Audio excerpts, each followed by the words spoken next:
E aí, oitavo ano, como é que estão vocês, pessoal? Espero que tenham tido uma excelente semana de estudos.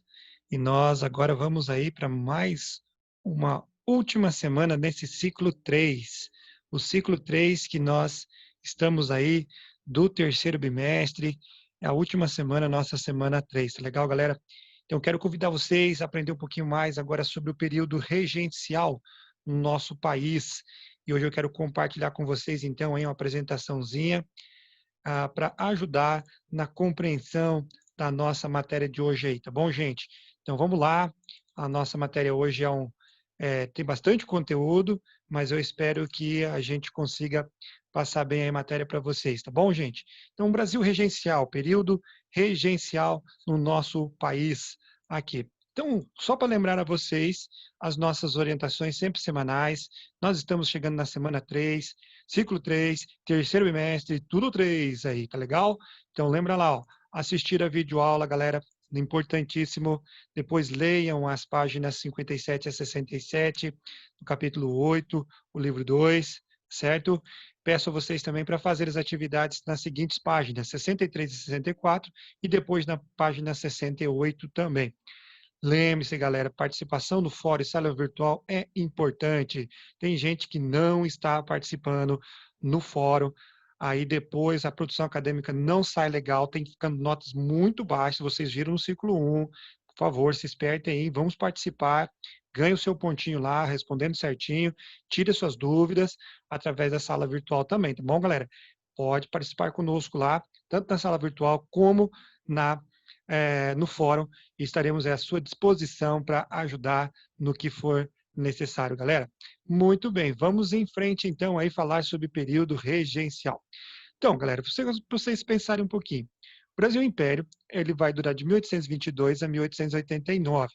Nesse período, o Brasil teve o primeiro reinado, o período regencial e o segundo reinado, como mostra para nós esse esqueminha aí, tá bom? As datas estão ali. Lógico que não é importante vocês memorizarem e decorar essas datas, mas é importante vocês saberem que nós tivemos esses 3 períodos no Brasil Império. Desde 1822 até 1889, o primeiro reinado, período regencial e, por último, o segundo reinado. Hoje nós vamos estudar justamente esse segundo, que é o período regencial. Então, lembrando aí, galera, que foi o seguinte, nós sabemos que estudamos na última aula, a abdicação de Dom Pedro I. Dom Pedro vai abdicar no dia 7 de abril de 1831 e vai levar o país a ser governado por regentes, por pessoas que estariam, né, substituindo o seu filho, que na época tinha apenas 5 anos de idade.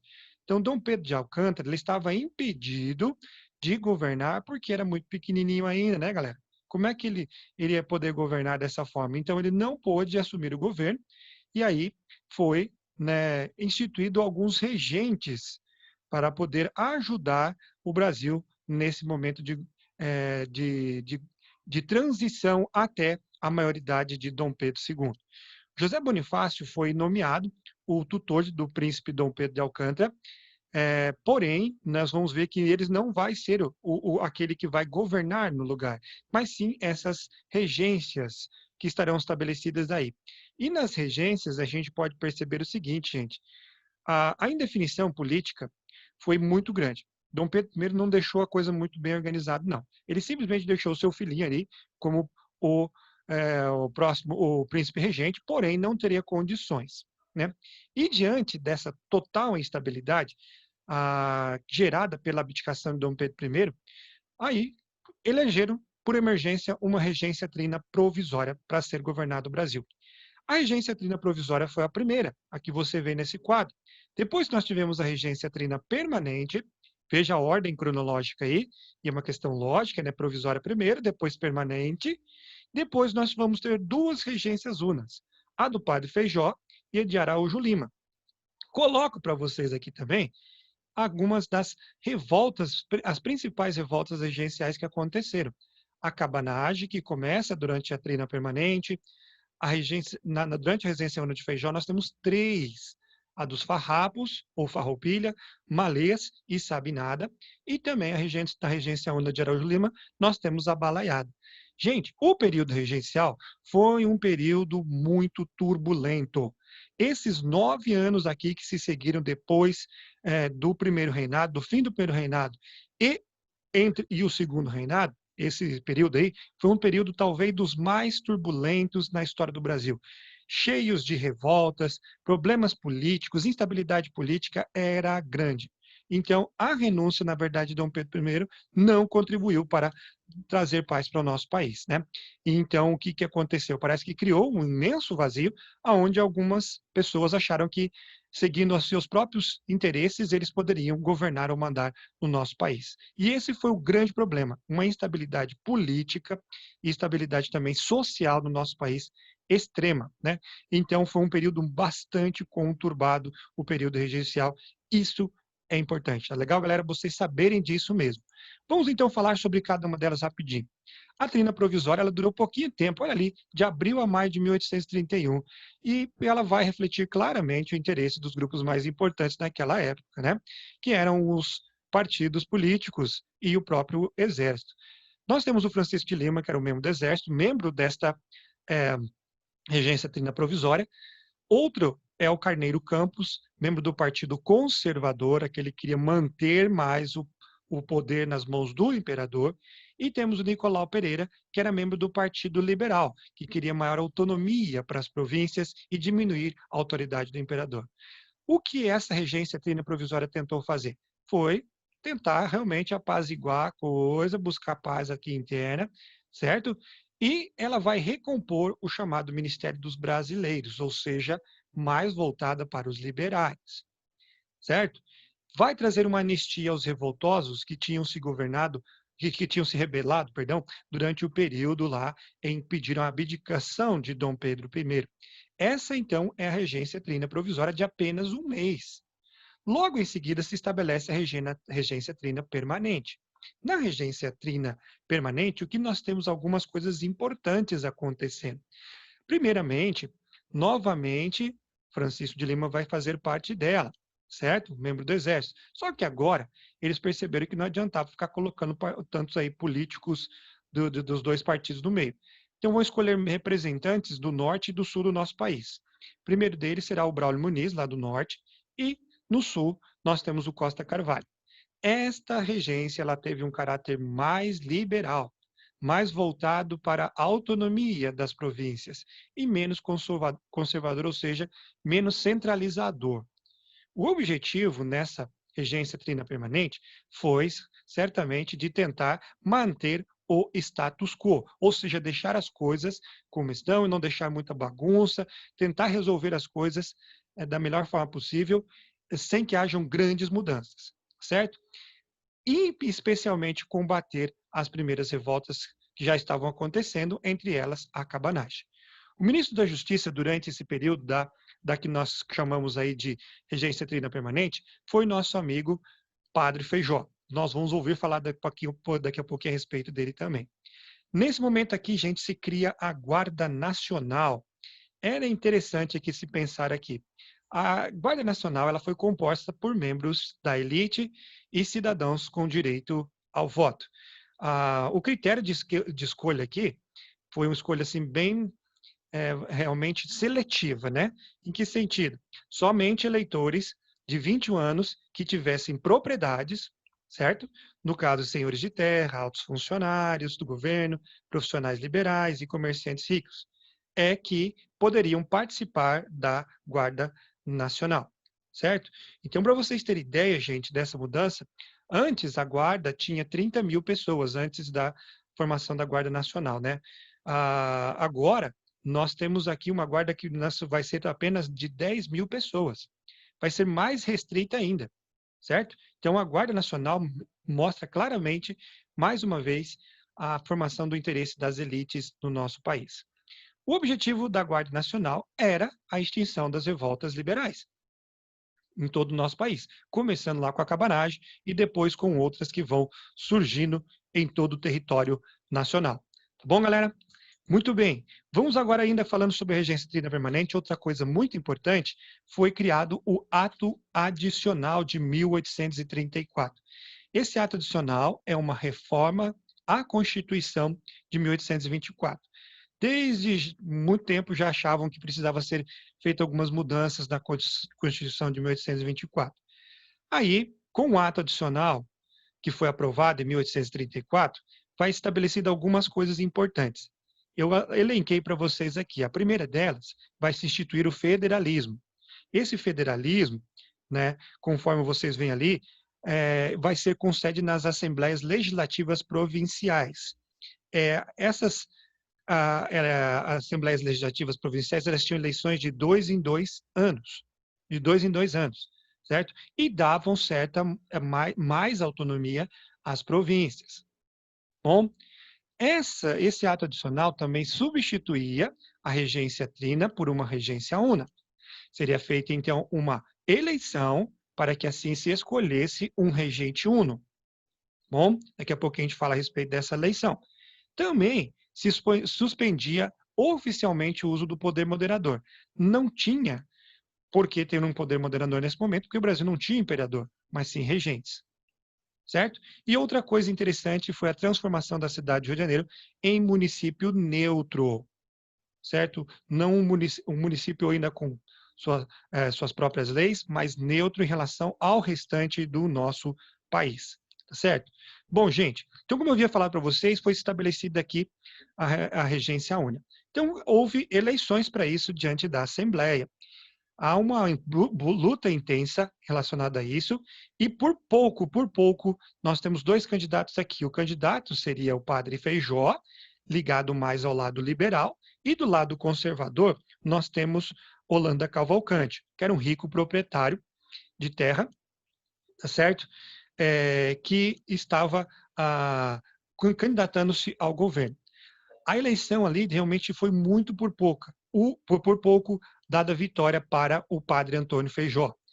Ele ganhou com 2.826 votos contra 2.251 do Cavalcante. E aí se estabelece o que nós conhecemos pela regência una de padre Antônio Feijó. O padre Feijó teve um problema muito grande, que foram as revoltas em seu governo. O período de governo do padre Feijó foi alimentado por muitas revoltas regenciais. E isso dificultou grandemente o seu governo. Durante o governo dele também, gente, surge dois grupos que vão ser depois, vamos dizer assim, o embrião, aqueles que vão formar os dois partidos do segundo reinado, que são os partidos liberais e conservadores. Eles têm esses nomes agora, os progressistas, que é aqueles que querem a preservação dos princípios descentralizadores, ou seja, eles eram mais liberais, mais voltados assim especialmente às províncias, descentralizando o poder das mãos de uma só pessoa, e os regressistas, que era aquele regressista, né, queriam regressar a ter mais centralização do poder, né, com mais poder para o governo central. Bom, então esses dois grupos eles surgem aqui. O padre Antônio Feijó vai sofrer grande oposição dos regressistas, já que ele é adepto do Partido Liberal, né? E não vai conseguir governar de forma adequada e vai abdicar em 1837. E aí assume o governo o presidente da Câmara naquela época, que era o Araújo Lima, que é um regressista. Então, uma volta à centralização maior do poder. A regência dele foi voltada especialmente para combater as revoltas. Ele vai anular o ato adicional, visto que o ato adicional dá muito poder para as províncias e não para o governante central, tá legal? E aí nós vemos claramente que os regressistas vão aumentar o seu poder ainda mais aqui, porém, as brigas entre eles não conseguem parar até que os progressistas, num golpe chamado golpe da maioridade, conseguem antecipar a maioridade de Dom Pedro II, que vai assumir o poder com de 14 anos. Quase 15 anos ele vai assumir, então, o poder com o apoio dos liberais, ou seja, dos progressistas. Bom, joia, gente? Então, esse aí é o período bagunçado, né? É um período, eu sei que é difícil, não é tão fácil assim, mas foi realmente de muita bagunça, especialmente nas questões políticas, onde cada lado queria puxar, cada parte, né, queria puxar para o seu lado aí as coisas. Quero falar rapidamente com vocês sobre as revoltas regenciais. nosso livro também apresenta lá para nós essas revoltas regenciais aí. São rebeliões, então no período regencial, se vocês perceberam no mapa lá, eu volto novamente aqui, o mapa ali mostra para nós essas revoltas aí, né? No Rio Grande do Sul, a Guerra dos Farrapos, no Grão-Pará, e que é na parte também do Amazonas, a Cabanagem, a Balaiada no Maranhão, Sabinada na Bahia. Também ocorreu na Bahia uma revolta social chamada Revolta dos Malês, que vamos estudar aqui. Nosso livro não apresenta, mas nós vamos estudar na nossa aula, na videoaula aqui. Revolução Farroupilha, galera. O que foi essa Revolução Farroupilha? A Revolução Farroupilha, ocorrida no Rio Grande do Sul, né, foi então proclamada a República do Piratini, que ocupou as regiões onde nós temos hoje o estado do Rio Grande do Sul, mas também parte de Santa Catarina e do nosso atual aqui estado do Paraná, mas mais realmente no Rio Grande do Sul. Contou com a participação do povo, dos escravos, e uma participação popular em grande escala, tá bom? Porém, os líderes dela eram da elite, certo? Então, nesse momento aqui, nós vamos ver que o Brasil vai ter uma província, que é a província do Rio Grande do Sul, que vai se separar do Brasil naquele momento. Foi um movimento separatista, não tanto social assim, tá bom? Gente, uma coisa importante aqui, vamos falar agora aqui, eu deixei talvez divididinho para ver se vocês conseguem entender de forma melhor. Essa foi a maior e mais sangrenta revolta regencial dentro do nosso país. Ela durou 10 anos, foi além até do período regencial, que acabou em 1840. Tá bom? Quais foram as causas principais aqui para esta revolta aí? A principal causa desta revolta foi, certamente, os impostos exigidos pela produção de charque. Nesse sentido, o que aconteceu? O charque produzido na província do Rio Grande do Sul passou a pagar, assim, uma tributação ou um imposto mais elevado do que o charque, por exemplo, do Uruguai e da Argentina. E isso revoltou os produtores da região. Charque, vocês sabem o que é, né? Não é o Baby Shark, não é o tubarãozinho, não, né? Vocês sabem que charque é aquela carne de sol, né? Aquela carne que é manteada com sal ali, para poder e colocada no sol para poder ficar conservada mais tempo, né? Então, o Rio Grande era um grande produtor disso. E né, os, é, os impostos pagos eram muito altos pelo imposto do próprio charque do Rio Grande do Sul. Então, impossibilitava a venda deles. Lógico que eles vão se revoltar contra isso. Mas também vai piorar a situação quando o Feijó ele vai entregar a presidência da província ao moderado Fernandes Braga, né? Então, que nós vemos aqui claramente que vai cada vez mais irritando a população local, que estava já desconfortável com esse centralismo administrativo e político aí. Qual que era o objetivo principal dessa revolta? O objetivo foi, certamente, a autonomia provincial, separação. Eles queriam formar uma república independente. E foi isso que conseguiram. As tropas comandadas por Bento Gonçalves, eles vão tomar Porto Alegre e vão tirar do poder o presidente do Rio Grande do Sul e os rebeldes vão fundar a República do Piratini. Legal?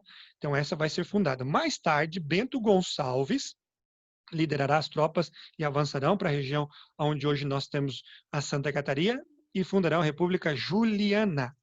Legal? Então, é assim que vai se mantendo, vai se crescendo essa revolta chamada Farroupilha. Os líderes dos farrapos, por que farrapos? O nome é importante, hein? Até tem uma questãozinha no nosso fórum dessa semana, né? Por que farrapos? Esse nome, gente, vem por causa da população mais pobre que estava participando. Eles eram chamados de esfarrapados, né? Que constituíam a maior parte do exército dos revoltosos. Mas lembra que eu disse para vocês, gente, fica ligado aí, né? Os líderes, como Davi Canabarro, que nós temos ali, nós temos lá o próprio Bento Gonçalves, eles eram membros da elite local, tá bom? Grandes proprietários de terra. Então, só que a maior parte das pessoas que participaram, eles eram pessoas simples. Por isso, né, desfarrapados, com roupas esfarrapadas. E daí que veio o nome Farroupilha. Os líderes nós temos Bento Gonçalves, Davi Canabarro, Garibaldi, líder tanto aqui nesse momento aqui, mas também nós vamos ver mais à frente em movimentos que acontecerão lá na Europa, como a unificação da Itália. Do governo, nós temos Duque de Caxias tentando apaziguar a situação aqui. vai terminar essa revolta após 10 anos de guerra, quando vai ser assinado um tratado. Esse tratado é o tratado chamado de o Tratado de Paz de Ponte Verde, quando vai conceder anistia aos revoltosos, né, farroupilhos, e vão incorporar esses camaradas às tropas do governo. Bom, é assim que acaba a revolta dos farroupilhas, que acaba depois do fim, né,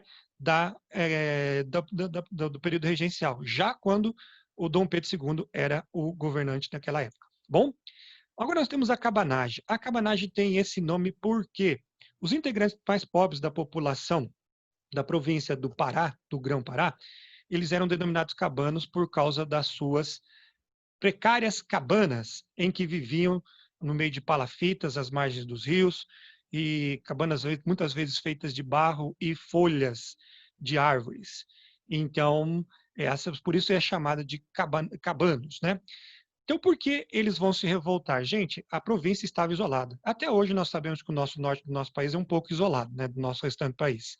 Mas também por causa de discordância com o governo do Dom Pedro I, né? E posteriormente, aí já com o período regencial, será realmente maior ainda a revolta deles. Uma massa enfurecida de populares, gente, vai invadir o prédio do governo da capital, na cidade de Belém, do Pará, e vai determinar como primeira medida deles justamente o fuzilamento do presidente da província e outros membros do governo. Para isso, eles tiveram apoio também de alguns setores da elite local. Então, não foram só esses cabanos que se revoltaram, mas também outras pessoas da elite local. O governo vai ser inicialmente instituído pelos cabanos, ele é um governo mais voltado à população, mas foi chefiado por um grande proprietário de terra. Esse foi o grande problema, né? O Clemente Malquer, que vai depois, posteriormente, acabar jurando fidelidade ao Império, com a promessa de transferir o governo assim que Dom Pedro II atingisse a maioridade. Mas não foi isso que aconteceu. Bom, não essa era a intenção mesmo. Os objetivos aqui são claros. Eles queriam a independência também da província e a proclamação de uma república no local. Os maiores líderes foram o Antônio e Francisco Vinagres, dois irmãos. A própria população, vendo que as intenções de Malquer não eram muito boas, eles vão ir contra ele e vão executá-lo posteriormente. Os cabanos, então, vão lutar por vários dias até que vão conseguir tomar novamente ali a cidade de Belém. Porém, as tropas do governo vêm de forma muito severa e em 1840, aproximadamente dos 100 mil habitantes da província, dizem aqui aproximadamente 20%, ou seja, 20 mil deles acabarão morrendo durante a cabanagem. Bom, então foi uma revolta ali com uma grande quantidade de mortos, é assim que vai terminar essa revolta aí. A outra revolta é a balaiada, dos fabricantes de balaios. A balaiada que acontece no Maranhão. Como a cabanagem, ela também está mais ligada ao setor mais pobre da população, tá bom? Mas aqui, especialmente no Maranhão. Eles foram muito castigados com a crise econômica do algodão e tinham algumas divergências com os grupos locais. Essas foram as principais causas desse movimento. O objetivo, nós não temos, assim, propostas claras desse grupo aí, mas o que nós percebemos é também, assim, eles eram anti-portugueses, eles não gostavam muito dos portugueses, que eram os setores que estavam dominando a província naquele momento, certo, gente? Então, essa instabilidade política que abriu espaço justamente para esses grupos rebeldes, especialmente dos balaios. O que eram os balaios? Fabricantes de balaios, cestos. Eles fabricavam cestos, né? E com folhas de palmeira, entre outras coisas, e para que ele se revoltasse. Nós temos aqui um grupo que foi liderado pelo Raimundo Gomes, Manuel Francisco dos Anjos e também o Preto Cosme. São pessoas ligadas mais aos setores mais pobres da população. Mais uma vez, o Barão de Caxias vai ser usado aqui como o representante do governo para acabar com esta revolta. E ela vai terminar de uma forma muito sangrenta. Os ataques, eles resolveram, assim, até questões pessoais, que levaram as revoltas, assim, a mais áreas de vandalismo e crueldade, tanto da parte dos balaios, como também da parte do governo. né? E o governo vem com tudo e acaba realmente apaziguando a situação com prisões, condenações à morte. Até hoje, lá no Maranhão, tem o Memorial da Balaiada. Esse Memorial da Balaiada virou no museu, que tenta trazer um pouco da memória desse momento aí da revolta que aconteceu no Maranhão.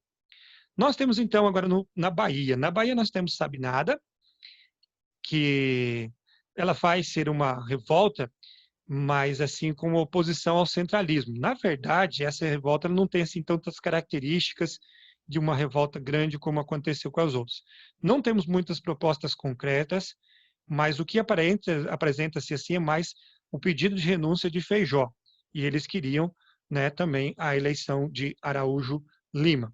Então, a revolta nesse momento aqui na Bahia, foi uma revolta que vai ser realmente mais assim ligada a alguns setores da população, né? O líder foi o Francisco Sabino, por isso o nome Sabinada. Ele era um jornalista e ele vai ser o líder desta. Na verdade, não era jornalista, não, perdão, gente. Ele era médico cirurgião, perdão. Isso não tem a ver com ser jornalista, não. Ele era médico cirurgião e ele vai ser o líder. E consegue perceber que não foi uma revolta liderada pelos setores mais pobres da população. Vai terminar com a prisão de boa parte das pessoas e morte dos líderes da revolta. E a última revolta é a revolta dos malês, que tem a ver com as condições péssimas dos escravos urbanos e também com a falta de liberdade religiosa deles. Malês era o nome pelo qual ficaram conhecidos os escravos vindo da África que já tinham adotado a religião muçulmana, os islâmicos de lá. Então eles chegam aqui e querem também adotar a sua própria religião. Porém não era proibido, não era permitido, perdão, dentro do nosso país. Eles queriam tomar o poder, né, os malês, e assim estabelecer a liberdade da escravatura e uma república islâmica. Tudo com base na jihad, que é a guerra santa para os muçulmanos. Legal? O confronto foi intenso, você vê aqui o confronto entre as tropas do Guarda Nacional e os negros africanos, é uma imagem que tem na época lá, e o conflito foi intenso, levando a uma dizimação dos negros. Boa parte deles foram mortos, e depois aqueles que acabaram sobrevivendo acabaram sendo colocados em prisões, e a degradação realmente completa da vida desses camaradinhas aí. Os maiores líderes da revolta foi o Manuel Calate e os escravos, né, querendo realmente estabelecer o islamismo na região. Então é isso, galera. Espero que vocês tenham compreendido aí, vocês veem aí as nossas fontes bibliográficas dos livros e também sites da onde tenho tirado essas informações. Espero que vocês tenham compreendido e qualquer coisa, galera, me dá um toque. Boa semana de estudo.